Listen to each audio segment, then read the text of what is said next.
Bismillahirrahmanirrahim. Assalamualaikum warahmatullahi wabarakatuh teman-teman. Welcome back to my YouTube channel. Jumpa lagi di channel Vera Kursus Mengemudi. Nah, di video kali ini Vera akan menjelaskan lagi sesi part 2 soal penjelasan kursus mengemudi di Vera Kursus Mengemudi. Oke.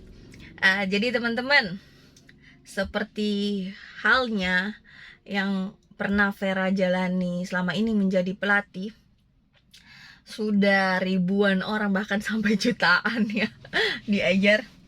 Nah, jadi tingkat perkembangan seseorang itu teman-teman berbeda ya. Jadi jangan samakan antara si A, si B, si C dan si D. Karena proses penyerapan mereka itu pasti berbeda-beda ya. Jadi tidak sama. Contohnya seperti kita di sekolah. Ada yang sangat cerdas, ada yang biasa-biasa saja, ada yang pemalas, ada yang pintar. Jadi seperti itu. Nah, teman-teman, di kursus mengemudi ini mengajarkan teman-teman tentang teknik berkendara ya.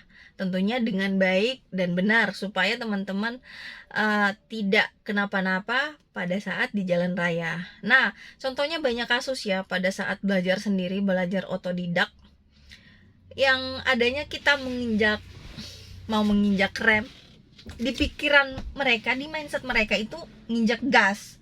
Jadi seperti itu. Nah, kalau di kursus diajarkan soal bagaimana kaki itu bisa pindah-pindah dari gas ke rem, gas ke rem, gas ke rem.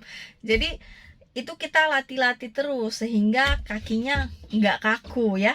Jadi kalau yang buat kaku teman-teman itu pada saat nyetir nggak bisa pindah kaki karena itu ketakutan. Ketakutannya itu berada di kaki kita. Karena ketakutan orang itu berbeda-beda teman-teman. Contohnya mereka itu takut di bagian badan ya, takut di bagian tangan. Itu bisa menahan ketakutan di badan sampai memutar setir juga ikut badannya. Kayak gitu ya. Jadi banyak, ada sampai tegang lehernya. Karena seperti itu teman-teman. Kalau pertama kali latihan. Jadi kalau ada misalkan kursus mengemudi menjamin dijamin bisa, teman-teman jangan percaya kata-kata seperti itu dibilang dijamin bisa, karena tidak ada sebuah jaminan untuk orang yang kita ajar itu bisa kalau belum kita asah. Jadi gini, misalkan ada konsumen yang menanyakan yang menanyakan ya, datanya seperti ini, Mbak, itu kira-kira dijamin bisa. Nah, itu kita tidak bisa jamin teman-teman, karena kalau dijamin bisa nanti kita yang dituntut ya. Jadi kita yang dituntut teman-teman. Jadi gini, kalau mengemudi itu kita harus latih dulu, tahap demi tahap, proses demi proses. Tunggu, Vera akan baca tentang pembahasan Vera ya, penjelasan Vera, karena ini sama sekali Vera nggak hafal. Ini Vera ukir sendiri kata-katanya. Oke teman-teman, seperti ini ya. Tanya jawab soal kursus mengemudi.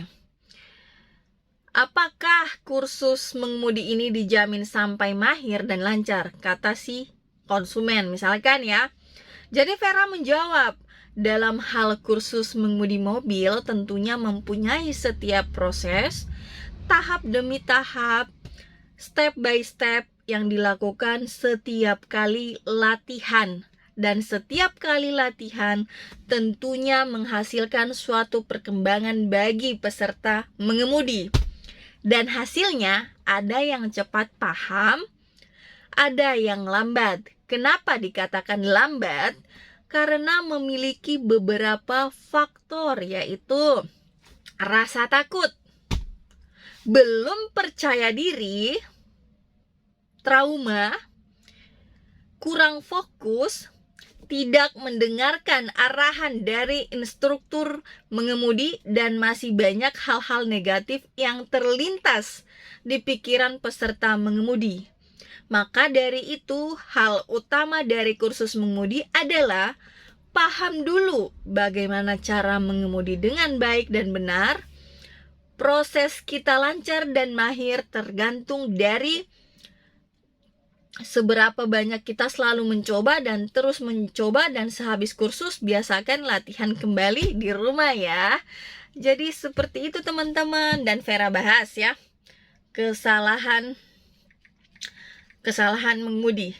Ini yang Vera evaluasi dan Vera observasi selama Vera ngajarin siswa. Tunggu ya teman-teman. Vera akan kasih lihat. Nah, tuh, tunggu ya. Vera akan bacakan kesalahan pengemudi.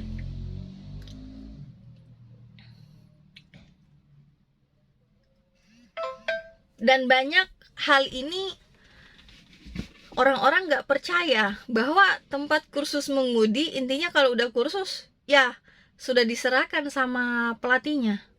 Gak selamanya teman-teman. Kesalahan dalam mengemudi. 1. Tidak menginjak kopling full. 2. Memasukkan tuas persnelen gigi 2 selalu meleset ke gigi 4. 3. Memasukkan tuas persnelen gigi 3 selalu meleset ke gigi 1. Ini bagi pemula ya. 5. Tidak fokus, menghayal, panik, takut, berpikiran negatif. Yang tadi Vera bahas ya.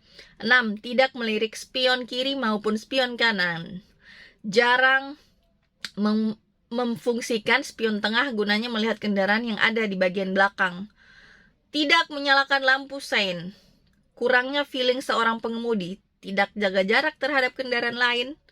Egois dan tidak mau mengalah. Mundur ketika tanjakan. Sering mati mesin akibat grogi. Menggunakan kopling terlalu kasar. Pengereman mendadak. Tidak memakai safety belt. Setir tidak stabil. Memutar setir pada saat belok masih kaku atau was-was. 19. Kurang tenaga ketika menonaktifkan rem tangan. 20. Menginjak gas ketika belok. 21. Tidak mengurangi kecepatan ketika belok. 22. Sering lupa memindahkan gigi ketika kecepatan mulai bertambah atau berkurang. 23. Memindahkan persnelan secara asal-asalan, tidak sesuai dengan kecepatan. 24. Lambat putar setir atau mengembalikan setir pada saat belok. 25. Sering salah ketika menggunakan lampu sein. Lampu sein kiri jadi kanan. Lampu sein kanan jadi kiri. 26. Jarang menggunakan klakson dan tidak mengetahui letak klakson. 27. Lupa posisi pedal gas dan yang mana pedal rem. 28. Kaki kiri selalu berpindah ke pedal rem. 29. Tidak tenang ketika mengemudikan mobil. 30. Tidak mau mendengarkan instruksi dari pelatih. 31. Trauma akan kecelakaan sehingga tidak mau mencoba. Jadi teman-teman, ada 31 faktor. Itu yang saya dapatkan di pengemudi pemula. Masih banyak lagi yang belum Vera tulis di poin tersebut. Bahkan kita bisa mendapatkan 100 poin dari ulasan tersebut. Jadi gitu ya teman-teman. Jadi jangan merasa kurang hati apabila pelatih itu menegur. Menegur itu bukan berarti teman-teman kita marah, tidak ya. Tapi kita menegur demi kebaikan, supaya teman-teman ketika berkendara itu tidak kenapa-kenapa di jalan, selalu aman, tertib, aman, terkendali. Salam satu aspal. Nah, gitu ya. Jadi banyak yang bertanya begitu ke Vera. Ini dijamin bisa, dijamin bisa. Nah, kita lahir saja teman-teman. Itu semua butuh proses ya. Jadi kalau apapun itu kita tidak awali dengan niat di dalam hati, itu sangat sulit. Apalagi pikiran kita masih negatif. Kita harus afirmasi diri secara positif. Ketika mengemudikan mobil, kita tidak boleh, saya nanti nabrak, mobil, nabrak motor, nabrak orang, nabrak deker, nabrak, semua kita berpikiran tentang itu. Jadi ubah mindset teman-teman. Kita berkendara itu seperti duduk santai saja teman-teman. Kita tetap melihat situasi, kondisi dan keadaan.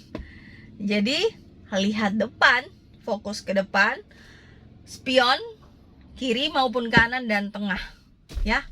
Jadi teman-teman harus aktif, cekatan, sigap, ya. Oke teman-teman, sekian dulu celoteh hari ini. Wabillahi taufik wal hidayah. Wassalamualaikum warahmatullahi wabarakatuh. Dadah.